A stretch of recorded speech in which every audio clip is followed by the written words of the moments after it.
Hi everybody, welcome back to 4AR People. My name's Leah and thank you for tuning in for another video. This video is going to be interesting because we will be talking mostly about another state, but we'll be talking about how what's happening in that state affects this state. So we're going to be talking about the U.S. Supreme Court decision on the Tennessee law that bans gender-affirming care, and then we're going to talk about how that could affect the state of Arkansas and what that means for Arkansas. So if that is something you're interested in, make sure you stay tuned for the whole video. Let's do it.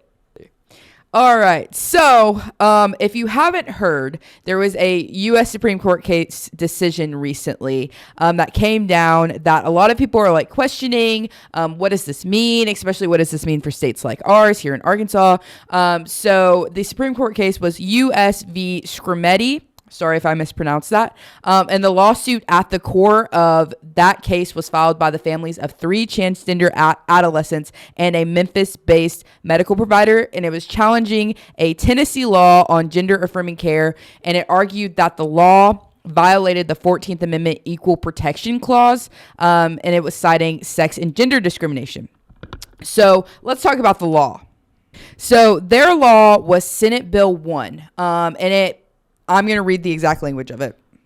Senate Bill 1 prohibits a healthcare provider to perform or offer to perform on a minor or administer or offer to administer to a minor a medical procedure if the performance or administration of the procedure is for the purpose of enabling a minor to identify with or live as a purported identity inconsistent with the minor's sex, meaning if the reason for getting the procedure is to identify as something different than the gender you were assigned at birth. Or treating purported discomfort or distress from a discordance between the minor's sex and asserted identity. So this is basically referring to gender dysphoria. And there are some exceptions to this law. It is allowed, like a health provider can administer certain procedures if the performance or administration of the medical procedure is to treat a minor's congenital defect, disease, or physical injury, or the performance or administration of the medical procedure on the minor began prior to the effective date of this act. But on top of that, a part of the argument from the plaintiffs in the case was that it's kind of shedding light on those exceptions because the plaintiffs argued in part that by outlawing hormones for gender dysphoria or things relating to gender dysphoria, but allowing it for other conditions is discrimination on the basis of sex, and could not survive heightened scrutiny. So that brings us into some legal jargon that I do want to talk about because it is important when talking about these cases. So I do want to go through some legal jargon right quick. So bear with me on this. All right. So you're probably wondering, what is heightened scrutiny? Good question. So when it comes to constitutional law, and I want to say I am not a lawyer. I am in law school, but I'm not a lawyer, meaning I don't have enough knowledge to practice the law, but I probably have more knowledge than the average person. But, I'm not a lawyer. So, all right. So when it comes to judicial review for like constitutional issues, there are 3 standards of judicial review. So that is strict scrutiny. Strict scrutiny, we've talked about that before when we were talking about the direct democracy stuff. Strict scrutiny is applied to fundamental rights and suspect classes. So suspect classes are like race, religion, national origin. And it's the hardest standard to pass. In fact, if a law is subject to strict scrutiny, it almost never passes. So it's a very high standard that is given by the Supreme Court and courts when determining constitutionality of laws. So to pass strict scrutiny, the state must show that the regulation is necessary to serve a compelling state interest, and the regulation is narrowly drawn to achieve that end and is at the least restrictive means possible. So it's very hard, very hard. The second highest is heightened scrutiny, also known as intermediate scrutiny. And this is the one we will be talking about the most because the court determines whether SB 1 is subject to heightened scrutiny, right? So we'll be talking about this one a little bit. So This applies when the interests of the government are legitimate and need to be balanced against individual rights, and it applies to quasi-suspect classes, including gender. So that is why we will be talking about it, because this is about gender discrimination. So in order to pass heightened scrutiny, a law must serve an important governmental objective and be substantially related to achieving that objective. And then the last one and the lowest standard is rational basis review. A law is valid when no fundamental rights or suspect classifications are involved. A law must be rationally related to a legitimate governmental interest. And this one is the easiest to pass. In fact, if a law is subject to rational basis, it almost always does pass. So it's like kind of the opposite of strict scrutiny, where it's like strict scrutiny almost never passes. Rational basis almost always passes. All right. So let's talk about the decision of the United States Supreme Court as it related to the Tennessee law. All right. So in a 6-3 decision, the Supreme Court of the United States ruled in favor of the Tennessee law. And there were a couple findings that I find interesting. So first one is SB1 is not subject to heightened scrutiny under the Equal Protection Clause. That's what the court found. It is subject to rational basis review. As you can see, or like as you can probably guess, people are not happy about this because, as I mentioned earlier, rational basis review is the easiest one to pass. In fact, laws almost always pass rational basis review. And so because of that, this kind of opens the door for other gender-affirming care bans to kind of make their way through. It's an easier pathway forward.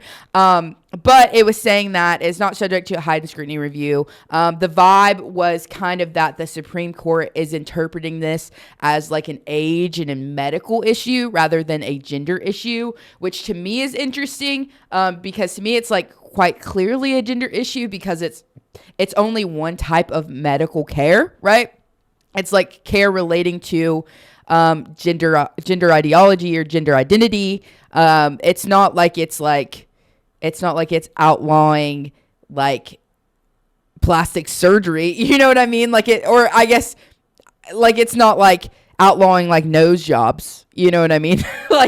So it's very much like aimed towards that gender identity part of it, or that gender affirming care part of it. So to me, it is a gender issue.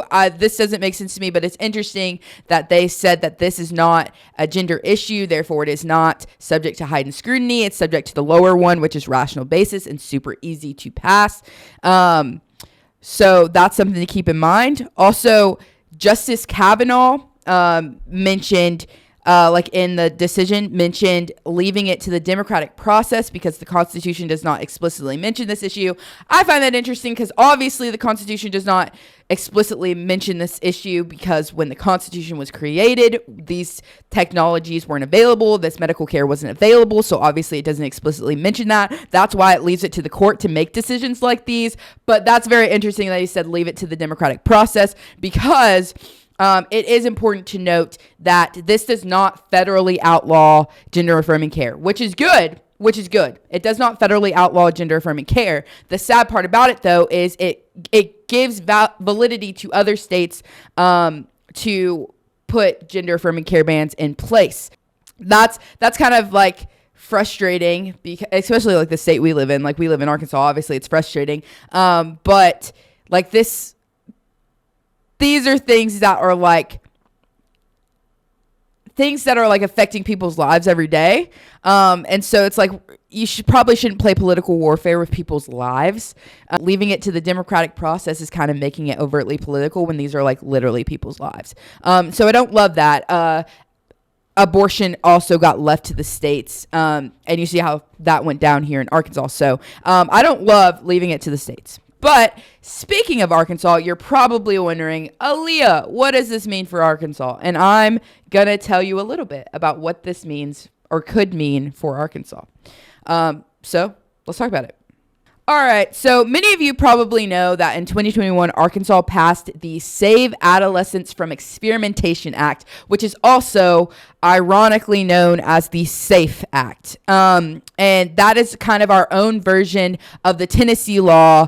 It is a gender-affirming care ban.